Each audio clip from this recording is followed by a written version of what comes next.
Welcome to our Hamish Steele interview highlights. The full interview will be linked in the description below. Early reminder to like and subscribe and show some love for our wonderful guests in the comments below. Welcome to Hester Brothers Cartoon Theater, everyone! I'm Alec, this is my brother Lucas, but more importantly today, we have a very special guest with us. They are the creator and executive producer of Netflix's groundbreaking animated series, Dead End Paranormal Park. They are a writer and a comic book artist for several graphic novels, including Pantheon, Rock and Roll, and, of course, Dead Endia, where Dead End sort of came from. We'll get into it. They are an Eisner Award winner, a self-proclaimed crocodile enthusiast, and an all-around great human. I am so honored to welcome Hamish Steele to the Cartoon Theater.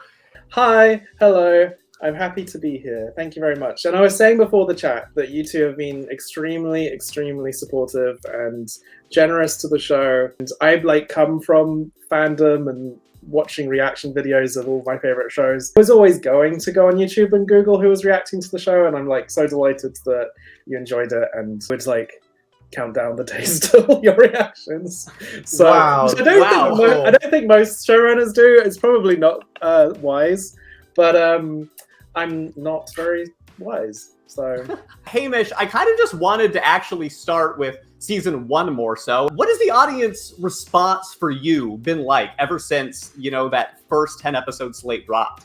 I mean, incredible. There's been these amazing little days, the original announcement of the show existing was really a fantastic day. I think we announced the show, and that was quite a few years before it came out. So we announced the show, then an hour later we did a read through of the first episode with the whole cast, and they had only just found out who else was in the show. The trailer drop was another big day. The actual day that the show came out was quiet. The word of mouth was starting, very slowly starting, so it's quite hard to tell what's going on when your show comes out. Before long, every day I see fan art, I see so much and what's fun is that even though in Netflix terms the first month is the most important, but even past the first month I've noticed the word of mouth just increasing.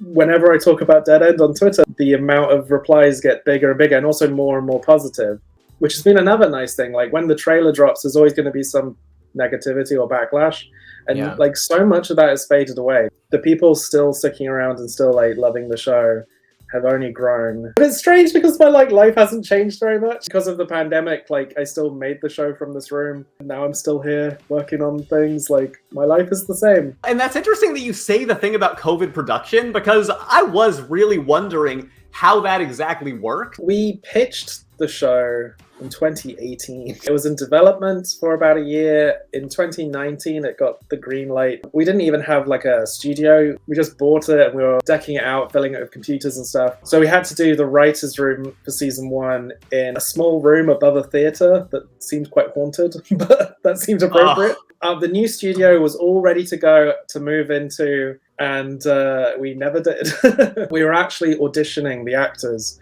in March 2020. We'd get auditions in and then we'd do callbacks, and they'd go to this sound studio and we'd zoom in. I knew what Zoom was before the pandemic. Watch them do their second audition in the sound studio, and Alex Brightman, who plays Pudsley, did a great audition. He, we all kind of knew that we wanted him after that. He left that recording booth, got a call from his agent saying, "Hey, I think Broadway might be shutting down." He found out that in the audition room. And so from then on, the auditions happened in people's kitchens and people's bedrooms. Kenny, who plays Logs, his audition was under his bed covers to get better sound. Everyone was just adjusting, but actually giving people like Alex, who's not only other actors' TV film work dying down, but theatre, there were worries that it almost would never come back. Giving people like them a job at that time was really great. I definitely think we could get a few actors we maybe couldn't have because their schedules were so free. How did Dead End evolve to be on Netflix rather than anywhere else? Dead End Paranormal Park is an adaptation of a graphic novel, which is an adaptation of a webcomic, which is the adaptation YouTube short, which is the adaptation of a different comic. But that original YouTube short, which is still available, that was about 10 years ago. And between then and pitching to Netflix, I kind of had two careers, which I still do, which is comics and animation. I kind of accepted that Dead End was never going to become an animation, so I turned that into a comic. And then my day job was animation. So I worked on other shows and commercials and things, and I was pitching and developing shows at other places. I developed something at the BBC for a long time, and also Nickelodeon and Disney towards the end. So I went for a general meeting. You have a few things to pitch, but it's more just to like meet you with Netflix. And I pitched a few things to Netflix, none of which were Dead End. Oh, wow. And someone there said, "Did anything come of that YouTube short you did 10 years ago? I like that." Wow. And I slid the book across the table, and then, a couple of weeks later, they said they wanted to adapt it. And I assume no one wanted to make that. Even in 2018, how the sort of themes of the book, they were things that you would probably have to sneak into shows or like confirm on Twitter years later. And it's so like big and overt in the books that I just thought it would be off-putting to them, but I think they were looking for something like that. What was the process like to try to make sure that you were giving honest retellings of these characters that were also for the audience that you were trying to make them for? What's funny is that when the trailer came out, there was a few more bad faithy comments saying, "This looks like a Tumblr webcomic." And I'm like, it is a Tumblr webcomic. That's where it comes from. Webcomics have always been miles ahead, years ahead of mainstream media in terms of representation and stories that can be told. I think the reason all of that stuff from the books got retained was because the book existed. I don't think Netflix wanted to censor anything that had already been published and proved to be fine and popular. Barney's trans, and I was so ready to fight for that and like be the hill I would die on, but it never was a fight with Netflix. And so from that moment onwards, I was like, okay, well, this is what we're going to do. We're going to get trans writers in the room. We're going to get trans storyboard artists, everyone throughout the crew, and obviously a trans actor. We had like Glad read every single script. We tried to just make sure that the writing team reflected the characters in the show as much as possible. A writer's room has kind of gone down in history at Netflix as like a really good example of how to do a good writer's room. You know, on the first day, we just all the writers and us and I just shared all of our experiences and stories about coming out, about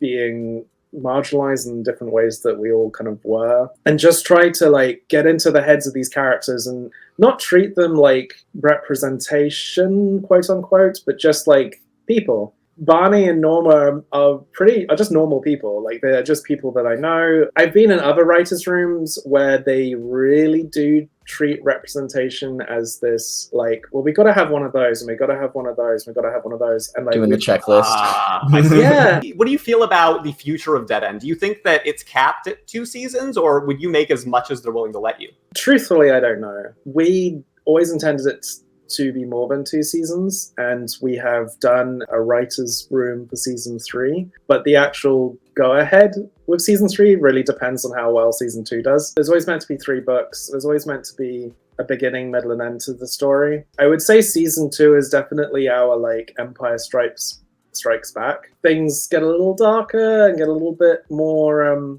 fractured. And who knows? I mean, I felt a lot more confident a while ago, but with everything going on in the animation industry, like, I'm just grateful that the show is still up. We've been seeing lots of animated projects have their funding cut off altogether for a variety of reasons. Do you have any, I guess just overarching takes on what that's been like to be within this world yourself? It sucks. I don't know if I can say any more than that. People may have noticed that I'm from jolly old England. I do feel slightly far away sometimes from the main animation hub. Most of the people I know losing jobs are just like my Twitter mutuals, and definitely part of my same industry, but I don't know what it's like to be in those rooms. I don't think this is the death of animation by any shot. I do think there's probably a problem of maybe overspending, over-commissioning things, and then suddenly there isn't an endless well of people to subscribe to our service. But you mean the money's not going to just keep increasing every single month?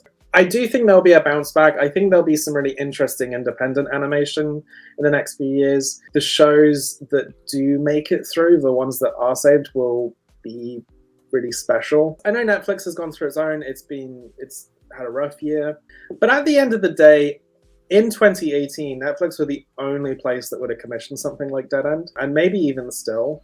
I was actually a big champion of Netflix animation because if you look at everything they've made, it's really, really varied. There's a lot of adult animation. There's a lot of stop motion. So many things in so many different styles. There's so many shows. I mean, I watched a show the other day, Super Giant Robot Brothers. I've not seen that being promoted at all. Yeah. But it's like a beautiful looking kaiju robot anime. There is a treasure trove of stuff. You have a pre-existing graphic novel. Lucas and I were talking a bit before, and you started to allude to it, how there were some differences between the graphic novel and the TV series. What went into making choices about what would stay the same and what would adapt? Or if there's any like particular like changes that you were like proud of or interested in or have a story or anything like that. The first chapter and the first episode are very similar. And then we started writing the second episode based on the second chapter of the books. And there was just this one little plot element that kept coming back as a note from Netflix, which at the time I was like, ugh, these notes are annoying. But like, I really get.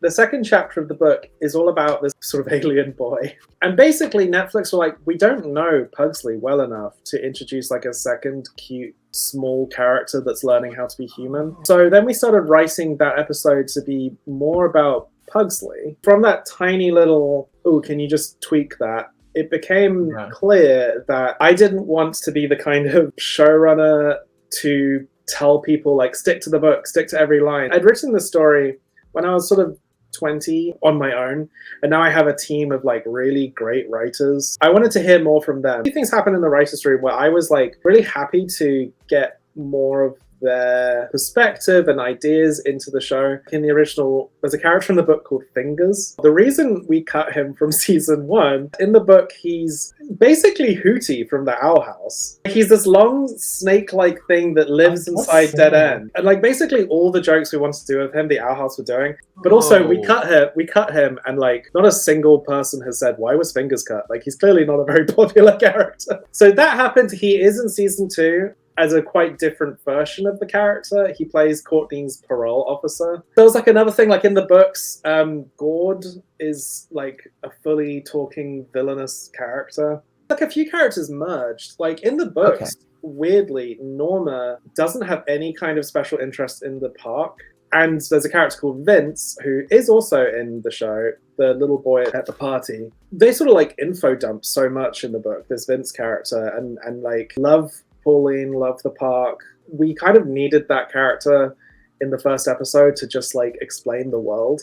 And so we sort of merged those ideas, and actually it really like thinking about Norma's storyline not having any connection to Pauline in this version of the show is wild. Similarly, Gord was this sort of thing living in the house in early drafts of the show, and this was sort of similar to the books, who was sort of villainous but sort of depowered and sort of had these other motivations, and in the books doesn't really pan out too much. But we gave that to Courtney. So basically, getting a bunch of people in the writer's room, the first thing we did was say, here are the books, what are the problems with the story? And it just got like viciously edited by all of these writers. Courtney should be merged with Gord, like giving that motivation to one of the main characters is much better, and like it all just sort of fell into place. As I write the third book and going back to the book versions of the characters and trying to pay off those versions is really interesting because they are quite different. But hopefully like the spirit of them is still the same. I worked at Disney World for many years, and I was blown away by the amount of what I perceived to be many like specific Disney references. I rewatched episode 2 today.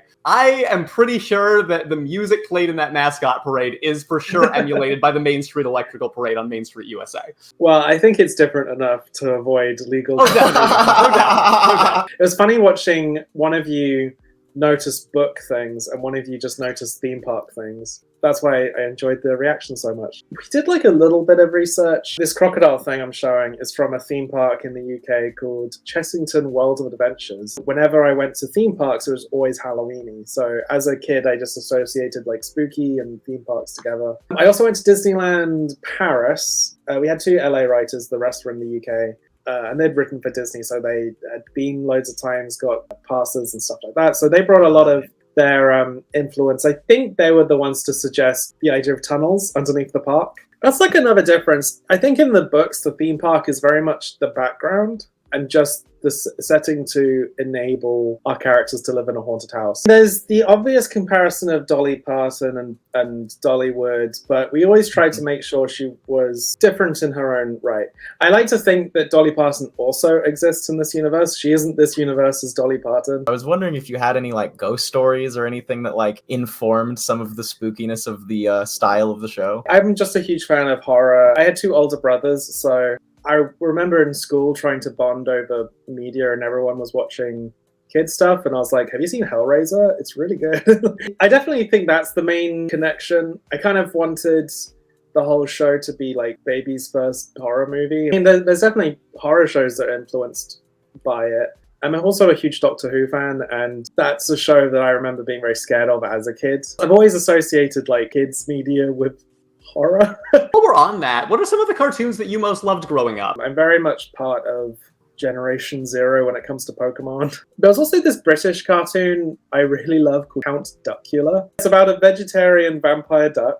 I'm mentioning it now because I was really obsessed with it, but I also think there's a good through line to Dead End. You know, the comedy is comedy, but it takes the horror seriously. The opening titles are so atmospheric, and the like illustrations of Castle Duckula is so gothic, and the opening titles is like them doing like a blood sacrifice to raise Duckula from the grave. Okay. And then he comes out, they're like, I'm Duckula! The horror should be horror. It's a comedy show, but we're not joking about the like scares. Were there any lessons from season 1 that you felt like you had learned going into this brand new season? The big difference between season 2 and season 1, by season 2 we had watched some of season 1. We wrote all of season 1 not knowing quite how the characters would sound or how the show would look. The first thing we did in the season 2 writers' room was just show everyone episode 1, because I think that was all that was ready at the time. There's always a little bit early on when writing a show where you sort of are writing the characters a little bit similar. You haven't really found their individual voices fully. Also just budget. Like, there was a lot in season 1 where we wanted to have the characters change outfits like every episode. If you'd notice, Barney doesn't wear the same outfit. In the first episode, he's in his like yellow. In the second one, he's got a security jacket on. In the third episode, they're at the beach. In the fourth episode, he has his Hanukkah sweater, which he was eventually meant to wear the Hanukkah sweater the whole episode, but our animators were like, he needs to just wear his normal outfit for once. And then episode 6, we're like, okay, fine, just wear his outfit again. Yeah, there was definitely loads we learned, but it was all good. So are there like some characters that we can maybe expect to get more development? I mean, we introduced some new characters, but like we hit the ground running. Season 2 starts and Barney and Logs are a couple. Logs and Badia particularly, they feel part of the main group now. I think everyone gets more time because we're not sort of setting as much up. That said, there are new characters. I mentioned Fingers. He is in every episode. And what about like the world exploration? Our art director, Dommy Fox, one of the first things she did for season 1 was draw a full park map, which meant that every shot, whatever was in the background, whatever rides were in the background was accurate. So we could really get a sense of place. In addition to the theme park, we do also explore some more other planes, both up and down. You know, we go... Oh. You have your creator bias favorite characters from the show? Pugsy's right behind me. Barney is very special to me because he's sort of my first ever OC. I used to draw him a lot sort of on my homework at school. Yeah. As much as I'm excited to like write the quote unquote final book, I don't know. Actually saying goodbye to him was really hard in the way that was different to the other characters. I always thought I'd just be like drawing his adventures. And I probably will cave and like do another one. I do like all of them. But Norma was, especially the show version of Norma, was instrumental in like me discovering so much about myself. Norma is autistic, and I had always written her that way based on Friends. But then while writing the show, we had a consultant like read all the scripts, and she said, "Wow, you're writing her so well. You must have done loads of research." And I was like, "Not really." Yeah, basically through Norma, I like got diagnosed as autistic, and wow. I think Barney is my favorite, but I'm like really grateful to Norma. There's more of this in season 2. I'm actually a little nervous about certain plot points of season 2. I'm really proud of them, but there's more stuff that draws on some of my experiences, and some of my experiences haven't been positive. I love the fans. I know that a lot of them will love it. It just is what happens with season 2s in general. People have been thinking what's going to happen. Season 1, you're just trying to like make someone fall in love with the show. And then season 2 is about trying to like get people to stay in love with the show. I will also say one other thing. Season 2 was not written as the end to these stories. And as I'm writing book 3, I'm paying off things that I've set up. I'm being so vague right now, but those who know what I'm talking about, I think, because it's a plot point from book 2. It was funny because I do think season 2 actually draws a lot more from plot points from the books. I noticed that you recognized a character right at the end. I was going to say something about that, but I didn't want to say anything about it. A slightly different design. But I do think there's like a portion of the fan base who are like, oh, cool, they're adapting book 2 stuff. And there's another portion that's like, oh no, they're adapting book 2 stuff. But we'll see. We'll all be in it together. We'll get through it. I'm so excited.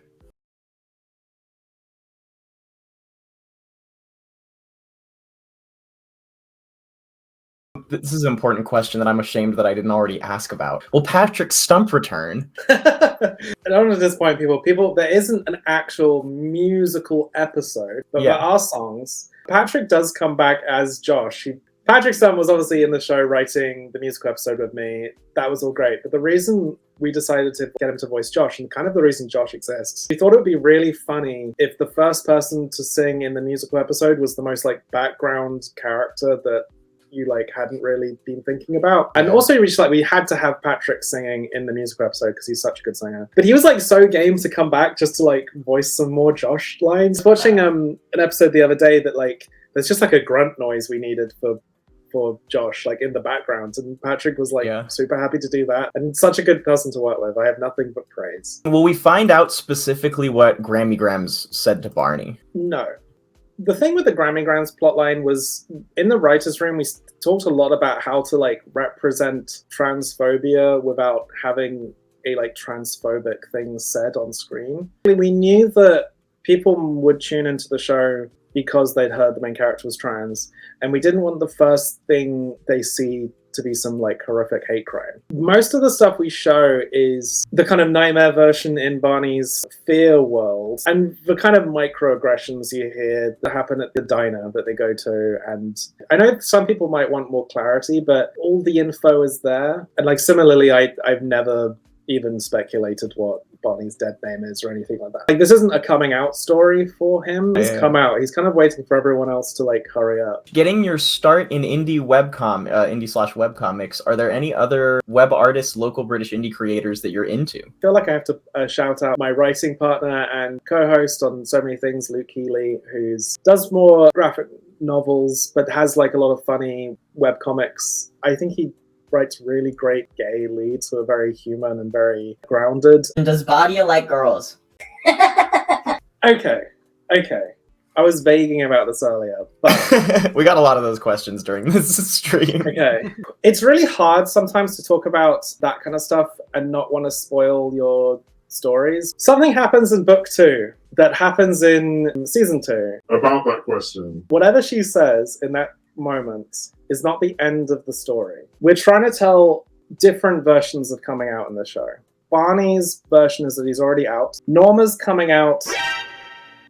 Sorry, that's like a bit of a spoiler, but is something happening? I think Norma's in a place where she knows she has these feelings, but doesn't know how to say it yet. Badia's in a place where she doesn't know she has these feelings, but it's also season 2. Like I wanted to save things for season 3. I wanted to like space out the development. A lot of the show is about basically finding out who you are, and it takes longer for some people. All I'll say. Absolutely. How have you and the production team approached the depiction of fat characters and making sure that that's covered in a respectful way? I love that question because it's something that doesn't come up with a lot of other interviews. I said how much Barney means to me earlier. One of the reasons Barney means a lot to me is that I started drawing him around the time I started putting on a lot of weight. And I kind of wanted to draw a character, got to wear the clothes I wanted to wear, and like look good doing it, and he sort of gave me confidence in my weight. This is kind of a technical answer, but sometimes in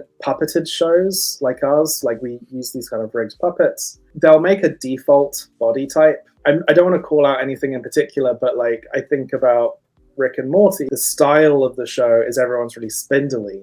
So if anyone is not that, they're deviating from the default character body type that they've built. Really early on in the process, I said, fat characters exist in this universe. There's going to be no default body type. I brought up Kung Fu Panda early on in the writing where, like, Barney's fat. He knows it. He's not embarrassed by it. He likes himself. One of the things we really wanted to represent with Barney was actually gender euphoria, not gender dysphoria. Pretty much like everything with a trans character in, they have the moment of them like looking in the mirror being sad. And I understand that that's like a thing a lot of people go through. But in our first episode, Barney looks in the mirror and smiles. Like he like does his hair and is like, yeah, I look great. Seeing a character is really happy with themselves, but it's everyone else that's kind of like still catching up. Someone asked what your favorite color is. Yellow. Awesome. Are there any big plot points that you had to cut from the show? It's not really a plot point. Early on, we were writing, we kept coming up with reasons for why Pugsley and Courtney can walk around the park and no one is really like acknowledging them. What we actually ended up wanting to do originally, this was cut. You know the spell Norma uses in the second last episode to look like Pauline? Pugsley and Courtney were going to always be under that spell and look like human children to everyone else. But then when we wrote the show, we realized that Pugsley and Courtney really don't interact with anyone outside the main characters anyway. And every time they do, it's funny to remind the audience that, yeah, Pugsley is a talking dog and that's weird.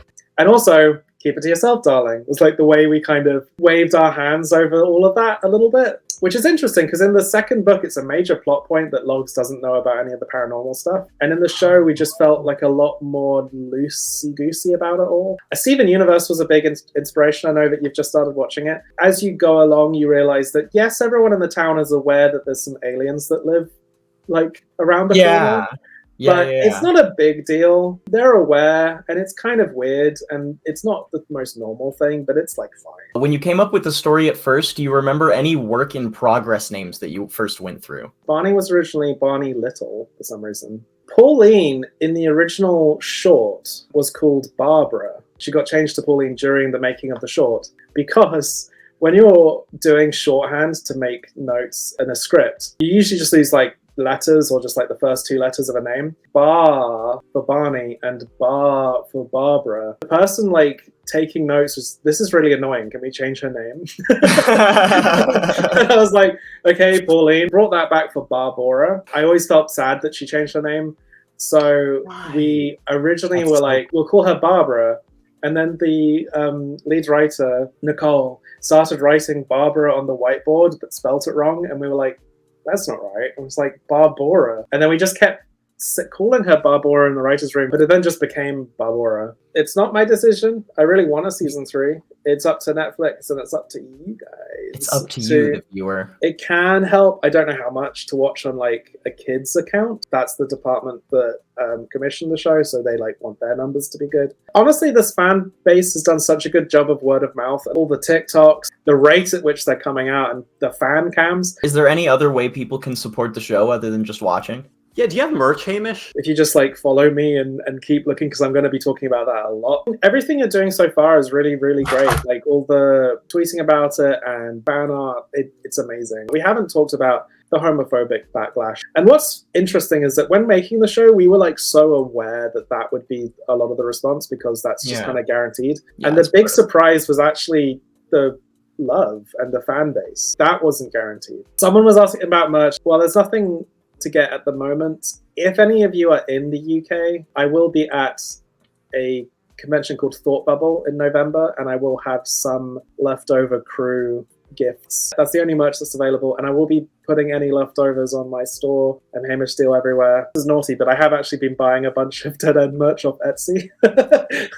I love it. If there's not going to be official stuff, I'm very happy to buy fan stuff. One more question to close us out for Mystery Mo. Starting your work out there for the first time and actually starting things I found very intimidating. Did you struggle with that? And if yes, what prompted you to overcome it? You know, this is going to sound really cliche. There's kind of no such thing as failure. when you're creating stuff. It's all just steps to learning. Also, people are only going to see the final product, and so it's, for some people it feels like I just made Dead End out of nowhere. The Dead Endia webcomic was like my 4th or 5th attempt at making a webcomic. The other comics could be considered failures because I stopped after a few pages, or some only went to 30 or 40 pages. They're not failures because I learned something from them and I got better next time. The first comic featuring Barney and Norma is like a really weird slasher movie where they're being stalked by Merlin. Projects that you are like failed or you're done with, you can take the best parts of that and make something new.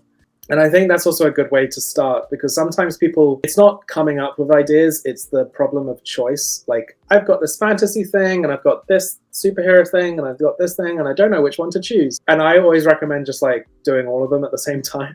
That's where Dead Endia came from, where I kind of wanted to write about like queer teen experiences, really wanted to do a horror thing and do something like really lore heavy, and actually mixing them to do together is what made it like what it is. Is there anything else that you want to say to the audience, everybody watching here today, just to close us out? On the spot now. You ready? I've said a lot of like, thank you, so that's implied. I'm going to say something cryptic instead. Did you really think that we would do the show and not play the Watcher's Test? Oh, what does that mean? What could it mean? Along with that cryptic stuff, I'll just say, don't keep it to yourself, darling. Help spread the word. Where can people find you on social media and stuff like that, so they can go make sure they're all following the updated channels? I'm Hamish Steele on everything. Twitter's where I'm most active. Instagram, then Tumblr, then Facebook. It kind of goes down in that order of where I'm most active. And I've also got a website, hamishsteele.co.uk, which also has links to like everything in terms of my store and my old projects and what I might be doing next. Yeah. Terrific. All right, everybody. Dead End Paranormal Park Season 2 coming out October 13th. Hamish, thank you so much, and good luck with everything. Sending you all the love and all the best wishes for the upcoming season. This has been truly a joy. People in chat are sending many hearts. Much love. Everyone's so very excited. Again, so incredible to have you here. It's really meant so much to the people in chat to feel this connection, and you're an amazing person. It's been such a joy to have you. I've had a wonderful time. Extra thank you. Thank you. Wow. Bye. So, Alec, are we hitting end broadcast? Is that what we're doing? That's it. Goodbye, everyone. Okay, cool. Peace, everyone.